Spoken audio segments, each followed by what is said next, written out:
at the PC Guys Off-Grid-Cabin, where the work is never done, but we're doing it just for fun. So we're back on the foundation today, and we're just going to take you along for the ride. And I'm not going to do a whole lot of talking on this video, other than to remind you, of course, to keep up with the contest, because with the subscriber count is at 199. So one more, and we're going to give away that barometer. It is about 10 degrees hotter than hell right now, and the humidity is way up there. I mean, I ain't even really started working yet. I'm already covered in sweat. So I don't know how much we're going to get done today, but we're going to give it our best shot. Let's get started.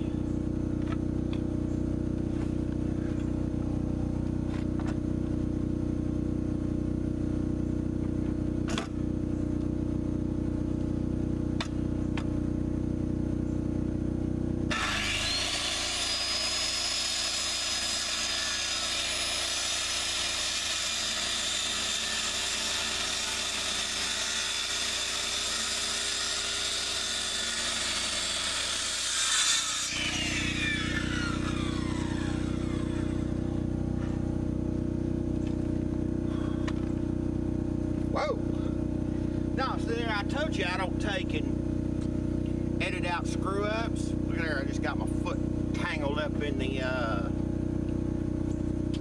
cord.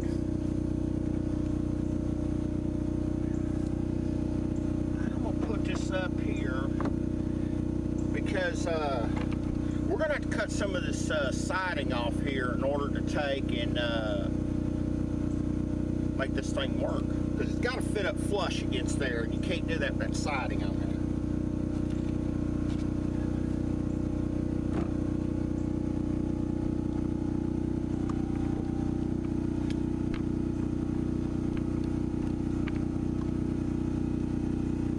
And it's fitting just about where I wanted it to.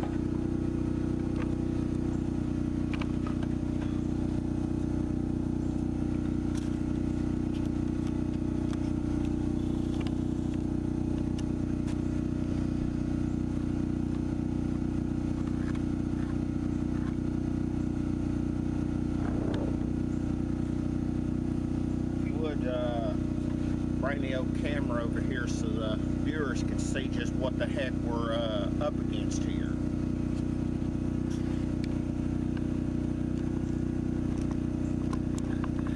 New tripod. This is PC Guy still learning how to take and operate it. Leave me alone. Too early in the morning. Bring this over here. I'm trying.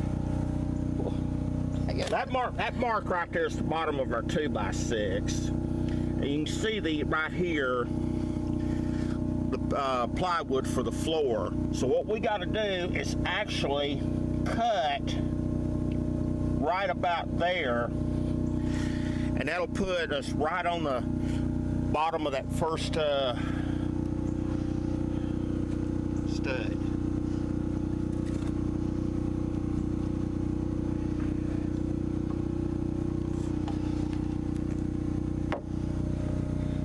Something about the way they manufacture this thing this morning. If you look right here, there's a bolt in there, and the bolt head's stripped off of it, but with it sticking out there, it's going to create a little bit of a problem. I thought that thing was on there just to take and like to hang a flag off of when they transported it and such, but I got the other one out. It wasn't to hang a flag. I don't know if you can see that. That thing's about 10 inches long. But the other one is stripped out on the head, and we're going to have to work around it.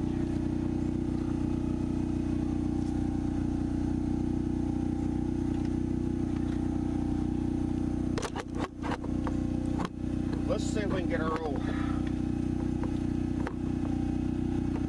saw rigged up here.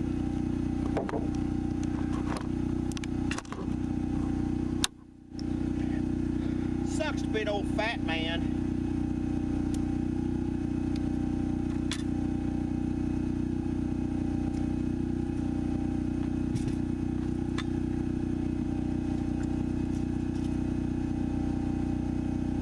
Three and a half inches.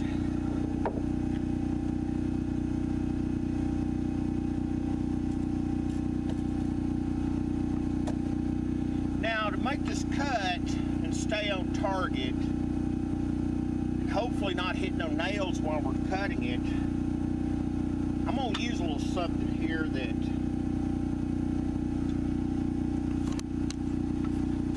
I don't use this very often. This is a rip guide that you put on a circular saw. I don't use it very often, but boy, it comes in handy when you take and need it.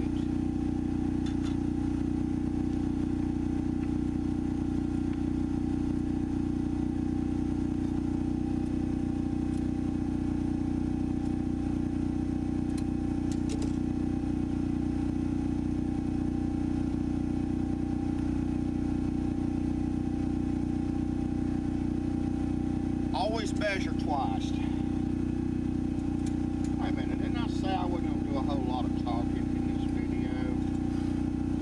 Yeah, you did, but... You know me, I can't shut the hell up. That's true. So now, you didn't have to agree to it. Hey, you said it, not me. I got to double check this depth here on this thing. Don't want to cut too deep in here. We're trying to cut the siding. We're not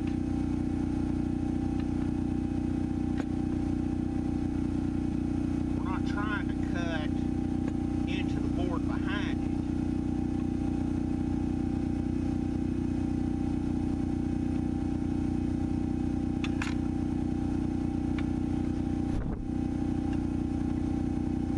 Now I've reset my depth here so that it should just cut just the siding and nothing behind it.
Guess what? You killed the generator. The generator just shut down. So we're going to take a quick break and find out why. Alright guys, my apologies for our little mishap. I also forgot to charge the camera video batteries. So I had to take and keep working while I was letting those batteries charge up. So let me bring you up to speed. We did cut all of the siding off, and as you can see now, that 2x6 is fitting flush up against it, which is exactly what we wanted to do. So what we're going to do now is we're going to cut the ends off these 10-foot 2x6s, because this thing has to be exactly 10 feet when we get through. Otherwise, nothing fits.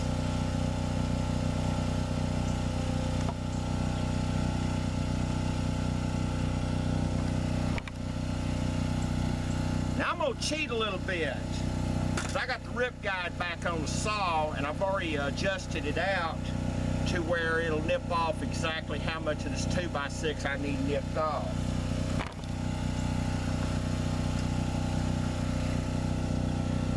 Like this one board kind of worked on me. Ooh, yeah, it did.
Don't fall.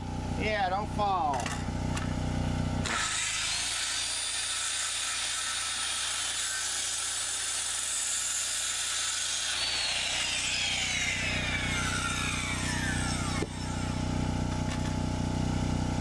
I'm gonna be perfectly honest with you. This lumber wasn't the best quality. Never is. Here lately it hasn't been. One of the things that I've noticed here of late is there's been some spot shortages of lumber. I was at Lowe's the other day and I go to hunt 12-foot 2x6 treated. I can't find one. And I finally got one of the workers there to come help me. He spotted 2 of them in the back. I mean, laying in the back of the pile behind some 2x6x10s. There was only 2 of them, and if they'd have had any more besides that, I wouldn't have got these, but because I'm gonna be honest with you, they was piss poor quality.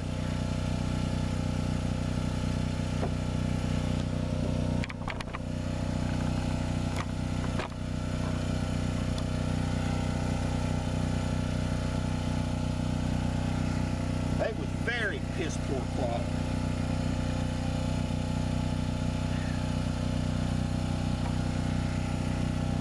Need help?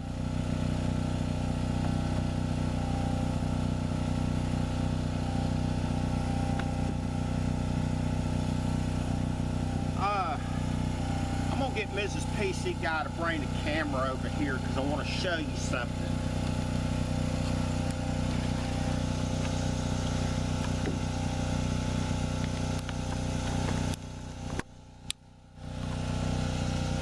When you're putting these inboards on, bring the camera down here, bud. You see how the curvature is right there of that wood?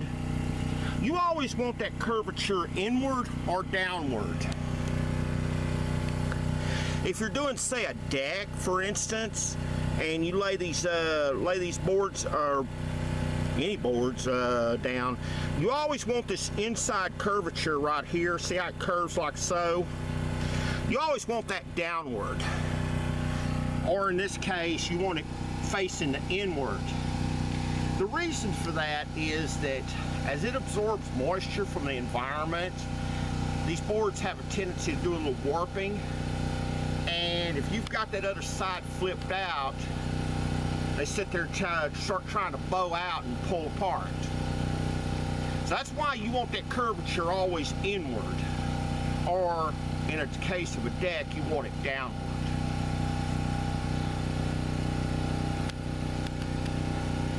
About to lose my pants.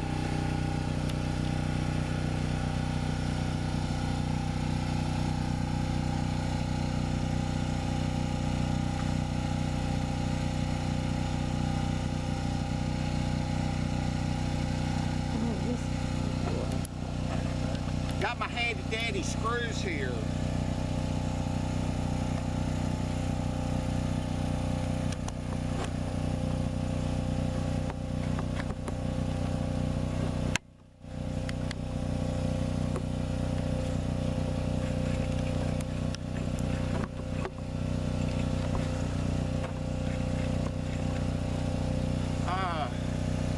If you would come over here, because I want to show these folks up close what I'm trying to do here.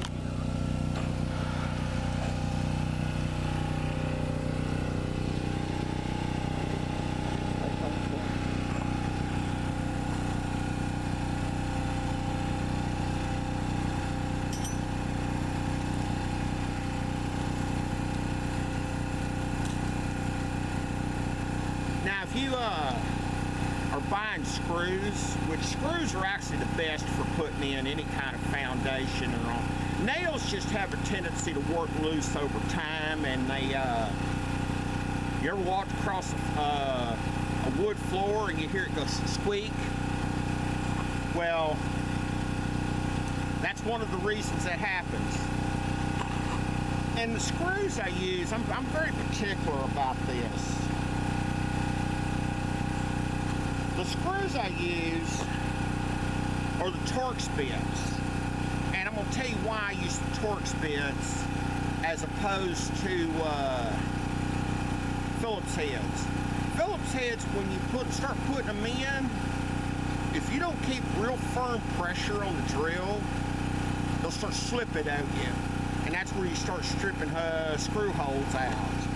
That's a bad thing. These won't hardly strip out of. I mean, if you abuse it enough, yeah, they'll strip out of you. But for the most part, as long as you do this correctly, these won't hardly ever strip out of you.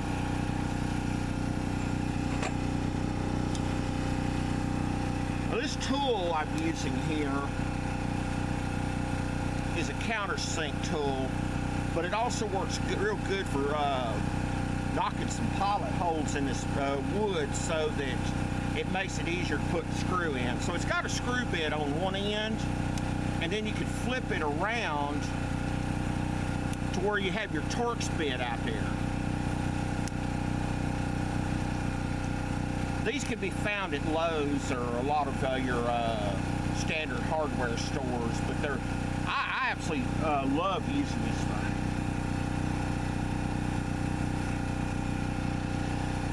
You know what else helps a lot? If you plug it in. When I plug it in.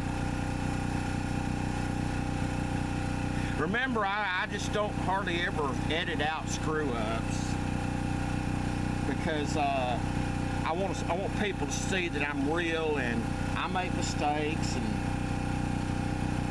we're not experts around here. We don't pretend to be.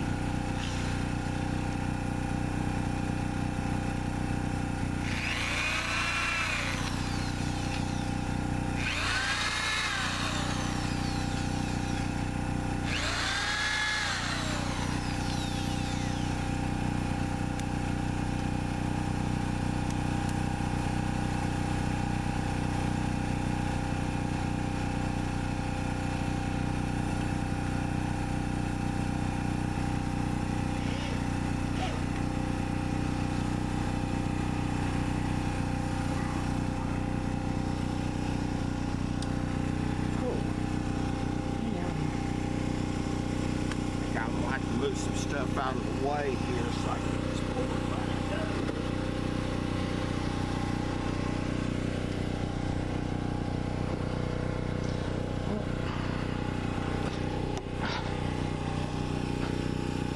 Leave that there to hold the end of it.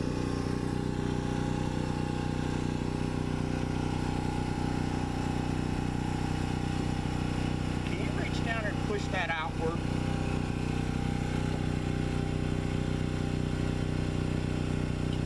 Keep going. There you go.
I just realized something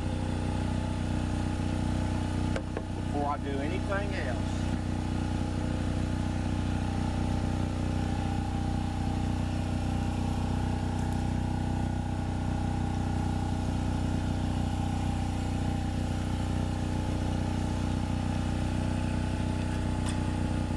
Yeah, I was right. Bring the camera over here and I'm going to show you what the audience, just what I just, this is supposed to be a 12-foot 2x6, That's the 12-foot mark. That thing's almost 2 inches longer than 12 foot in length. Had I put this together and made that error, that would have screwed up the whole thing.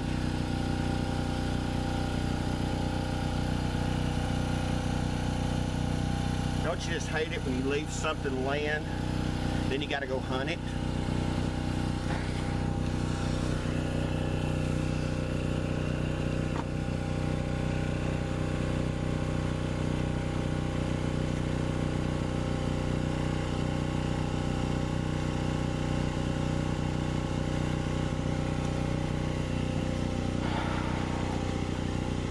Something that you run into a lot of times with these boards is the specifications may say it's 10 feet, it may say it's 12 feet, it seldom is.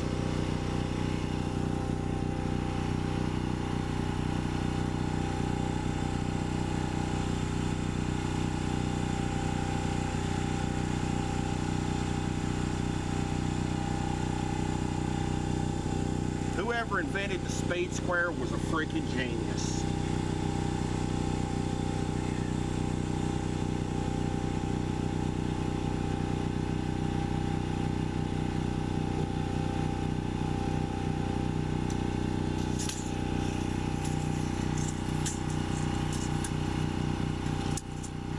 I probably should have done this before I started putting stuff together.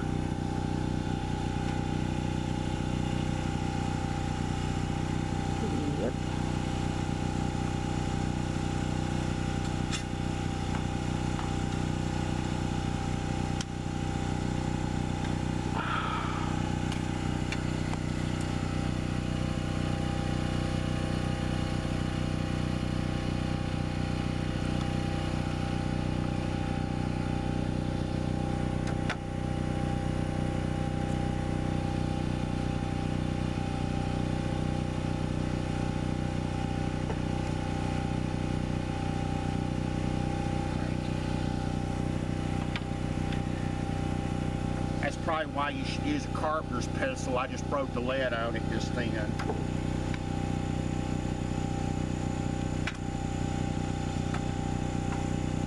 Well, it looks like I'll have to get you one. Yeah, I probably shouldn't have done this way. In fact, I think I'm gonna just take the other end back loose, because this is gonna be too difficult to make this.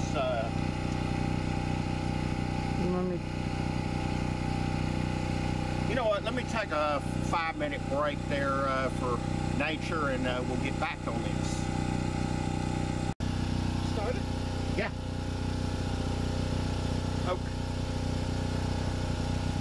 Okay guys, I'm going to show you the most important thing with regards to setting up a foundation.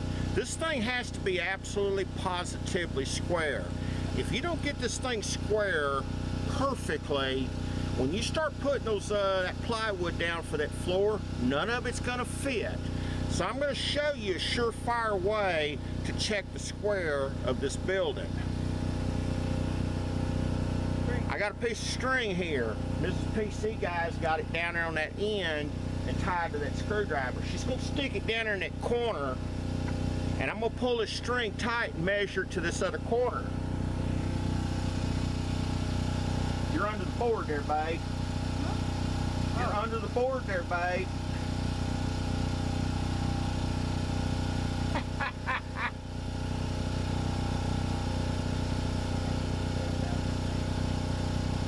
Okay.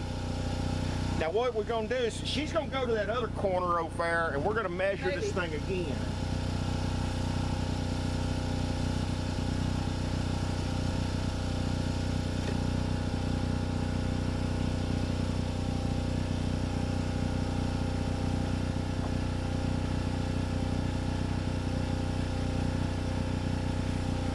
Okay, got it.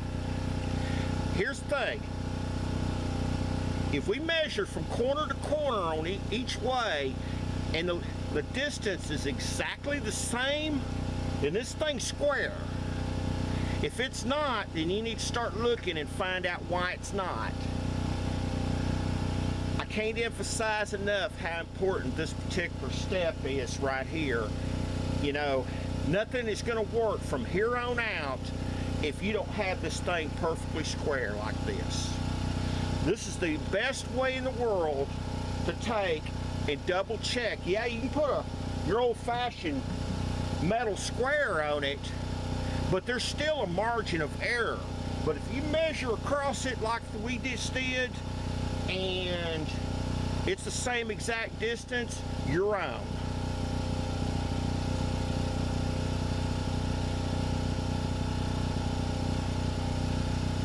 Got it on the first try.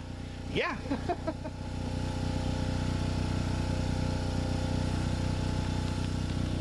Looks like the sun's going behind the clouds. Okay, I'm teaching Mrs. PC Guy a little bit of carpentry skills here. I wanted you to see what she's doing there. 16, 32. If you look at your tape measure, move your hand. See where she's marked it there? Every 16 inches, see right there, 48. But every 16 inches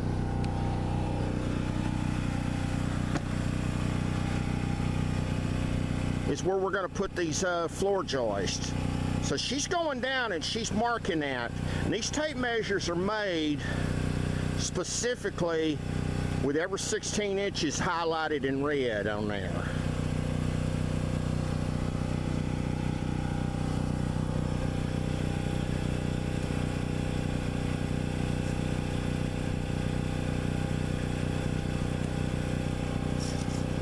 All she's got to do is swap sides and do the same thing. Alright guys, we've got all our floor joists lined up in here, but this is a god-awful mess. I'm going to show you why. I want you to look at this 2x6 right here. That thing is bowed like you would believe, and a lot of these boards are bowed. We're going to have to get real creative in doing something to push these bows out of it. I want to show you how we're attaching these things to the 4x6 beams.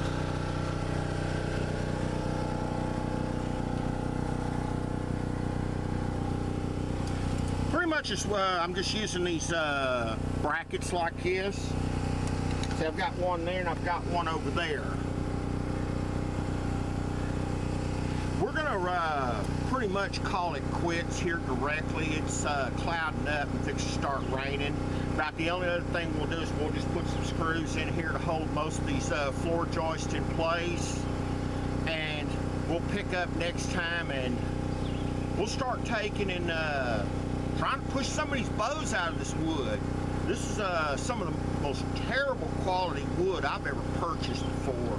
I'll be honest with you, I wished I'd bought from somebody else besides Lowe's, because this is very poor lumber. But that's also what you're getting into right now, because there's been a lot of spot shortages of building materials at different Lowe's, Home Depot, all of them. Hopefully that doesn't last too much longer, but you never know. Anyway, we appreciate you watching, and don't forget about our little contest that's coming up real soon. I want to give you my barometer. Thanks for watching.